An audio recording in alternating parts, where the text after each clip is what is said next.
Hi students, welcome to online English writing skills class.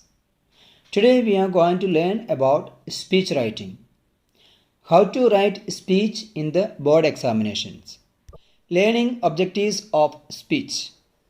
To grab the characteristics and structure of a good speech. To write fine speeches according to the conventions accepted internationally. Let us see what are the concepts in this module. Introduction, characteristic of a speech, structure of a speech, sample speech. Dear students, do you know the power of speech? Good words have the power to raise a friend's spirit, bring a fresh smile to a tear-drenched face, propel a man to the pinnacle of power, or inspire a nation. At the same time, words can be misused for breaking a person's heart, destroying a man's self-esteem, causing a civil war, and even the destruction of a nation. World's greatest leaders are those who have realized the power of words and have used their oration skills to inspire people and thereby taking the organization to new heights. In this era of webcasts, when media assaults us in bits and bytes, to it really possible that the oldest of political tools, public speech, is still one of the most powerful? Yes, it is. One among such powerful speech was Gutenberg's address delivered by Abraham Lincoln in 1863. Abraham Lincoln's speech was short but very powerful, in which he used a touching plea to pay tribute to the Gutenberg's fallen soldiers by honoring the principles of liberty and equality.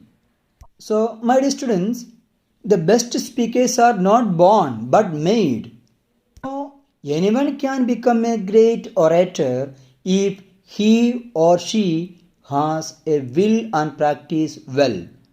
Preparing a good speech is the preliminary step in delivering a moving speech. So, my dear students, in this module, we are going to learn how to write a good speech. Speech. So let us try to understand what kind of skill is public speaking.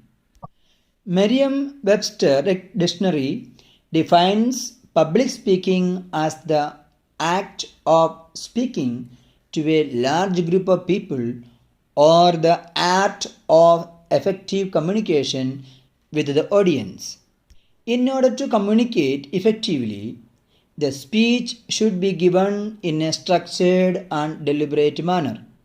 Thus, speech may be explained well-structured formal address or discourse delivered to an audience. So, in this class or in this module, we will concentrate more on the characteristic and the structure of a good speech. Characteristic of a speech. A good speech should have the following characteristics. First one, vocabulary and grammar. One should use a variety of words specific to the topic. Take care to avoid difficult, high-sounding and bombastic words that the audience may find difficult to grasp. Second, unity. Each paragraph should have one major idea conveyed in a single sentence called topic sentence. All other sentences should contain supporting ideas. Number 3, coherence. Ideas should be properly arranged within the speech, taking care for the interrelation of ideas and sentences. Number 4, attention-grabbing introduction. One should begin the speech with an attention-grabbing introduction by sharing a starting fact, a quote, a narration, etc. 5. Organizing. The speech should be easy to follow. It should have clear points of transition from one point to the next. It should be chronologically organized. Number 6. A fitting conclusion. The conclusion should wrap things up. It should review the key points and leave a lasting impression on the audience, urging them to take action and continue to think in the line of the speech. Now students, let us see the structure of a speech. Analyze the structure of speech. A speech should have the following parts, mainly introduction, body of speech and conclusion. Now let us see one by one. Introduction. Firstly, the introduction of the speech presents the topic and the major points of the speech. See students, while we are speaking in front of public, in the introduction, we should begin with the speech by greeting the audience. It may be done by greetings such as good morning, good evening, good afternoon, etc. or addressing the dignitaries on the dais, sitting on the stage, and the audience. We should use some attention gatherers at the beginning of the speech using some narratives, quotations, questions, etc. We should introduce the topic and the objective of the speech in an attractive thesis statement. We may introduce ourselves if we are not well known to the audience. Body of the speech. The body of the speech contains main points of the speech with the focus of detail, providing all the informative or supportive evidence to explain and support the points. The main body of the speech is where we try to communicate our ideas to the audience.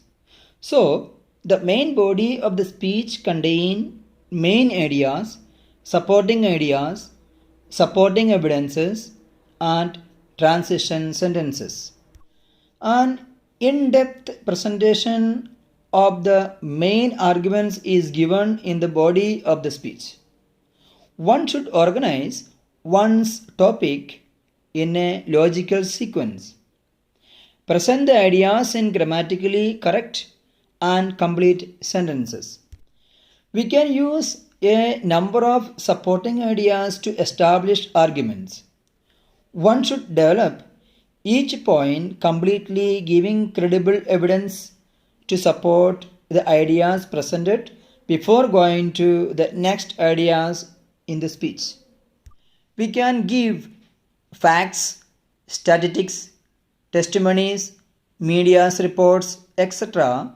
to establish our arguments.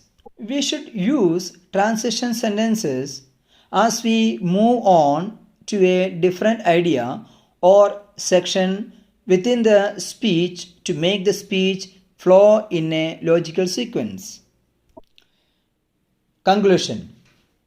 Finally, the conclusion of the speech summarizes the main points of the speech and stresses the most important details to make a lasting impact. The conclusion of a speech should have a powerful impact on the audience. The conclusion may contain some transition sentences, paraphrasing of the main ideas discussed in the speech, a closing statement, and formal thanks. In the conclusion part of a speech, using a transition sentence as a signal to the audience that we are winding up our speech is always appreciated.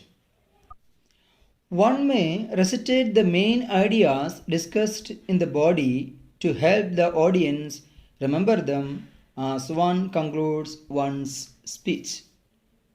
One can also conclude the speech with a closing statement, which can be a rhetorical question, a call for action, or quote, etc. It is good to thank the audience at the end of the speech. Now, students, let us see one sample speech. First, I will read the question, then I will read the answer for you. Write a speech in 150 to 200 words on the topic, should students be allowed to use cell phones and other electronic devices in school? So this is the question. Answer. Good morning to all. Respected principal, teachers, and my dear friends. Today I have got an opportunity to share my views on the topic, should students be allowed to use cell phones and other electronic devices in school? It is true that mobiles and other electronic gadgets, apart from providing pressure, have become a necessity.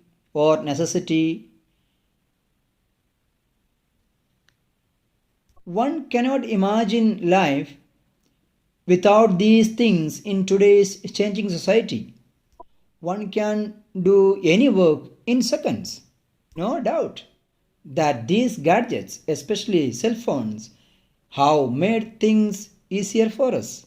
For example, if you are lost at a place, you can turn on GPS and easily find your way. For clicking pictures or making videos, you don't need a diagram anymore, as you can find all in a mobile. Talk or message to friends and relatives. It's like a multi-functionality in a single package. But for students, it is not necessary to carry these things with them to school. One does not have time to use these when one just needs to focus on studies or extracurricular activities. These things like mobile phones will be a distraction for students every time, and for others it would be a source of creating disturbance inside the school premises. If there is something quite important, the students can seek help from his or her teachers. I strongly feel that cell phones and other electronic devices should not be allowed in school. Thank you very much. So, my dear students, listen the video carefully and understand how to write speech in board examination. So, my dear students, I will send you more sample speeches. I'll be sending you. So, thank you very much for watching. Stay at home, stay safe, have a nice day. Thank you.